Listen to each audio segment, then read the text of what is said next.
Hola a todos, vamos a comenzar la explicación del tema 6, que es el sector secundario en España.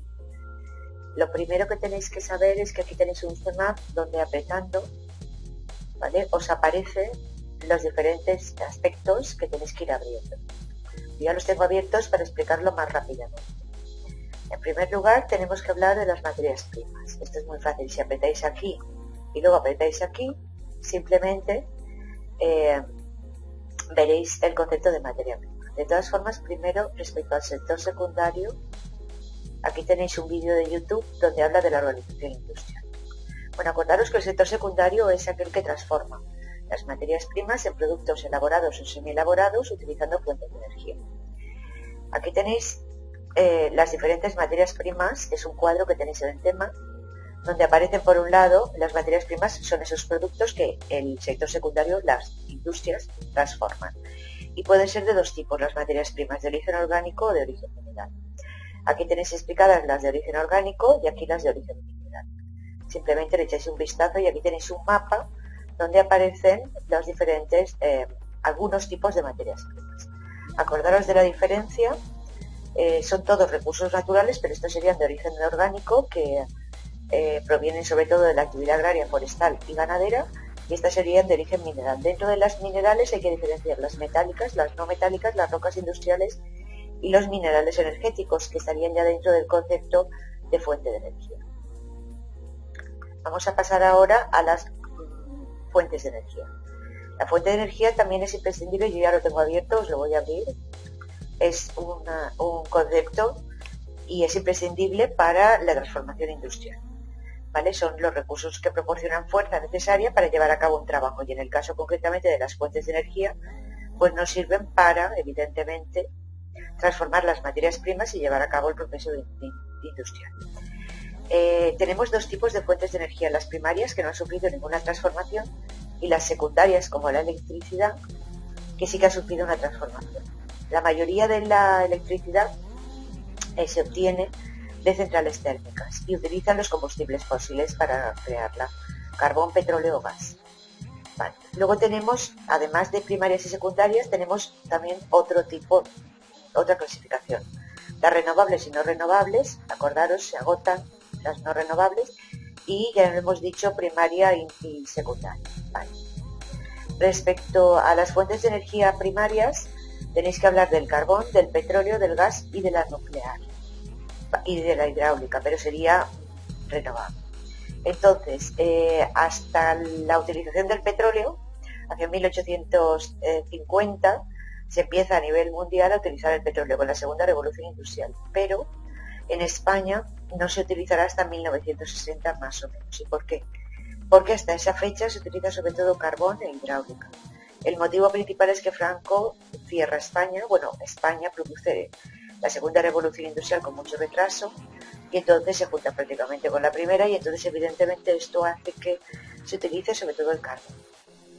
Cuando España, o concretamente Franco, decide abrir España en los 60, en el 59, con el fin de la autarquía y el inicio de los planes de desarrollo, es cuando del 60, lo tenéis aquí explicado, del 60 al 75 es cuando más se utilizará el petróleo, a recordarlo. Y luego se produce la crisis del petróleo y entonces se transformará.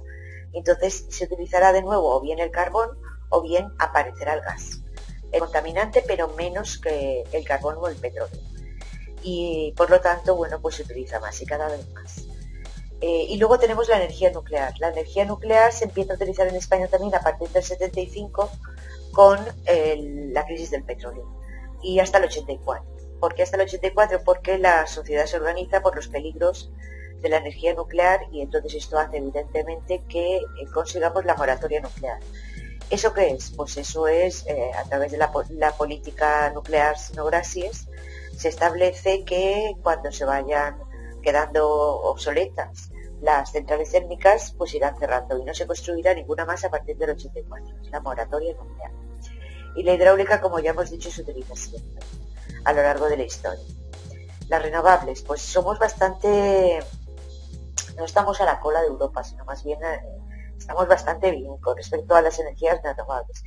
Las tenéis todas explicadas en el CEPA. Tenéis la biomasa, la hidráulica, la eólica, la solar, la maremotriz, la geotérmica, tenéis, ¿vale? Si queréis echarles un vistazo, simplemente tenéis que ir allí y consultar.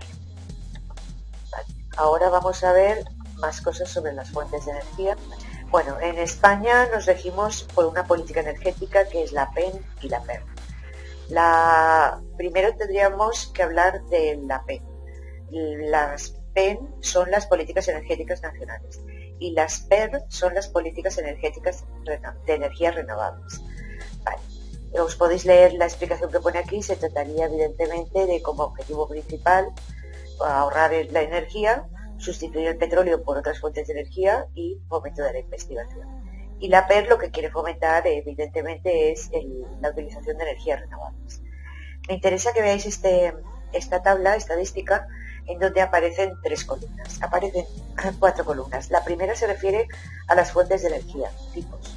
Luego tenemos la producción, lo que produce España, cuál es su consumo y el nivel de autoabastecimiento. Vamos a poner un ejemplo para que lo entendáis. El carbón, de toda la energía que se produce en España, una cuarta parte es carbón. La otra mitad es nuclear y ya en muy bajo porcentaje tenemos petróleo, solamente producimos un 0,6% de todo el total de la producción, que está aquí en 100, y sí que producimos bastantes renovables, en torno al 18%, por eso digo que no estamos mal, y ahora se acerca ya al 20% de renovables. Entonces acordaros, una cuarta parte de lo que se produce en España de energía es carbón, una mitad es nuclear y en torno al 18% renovable.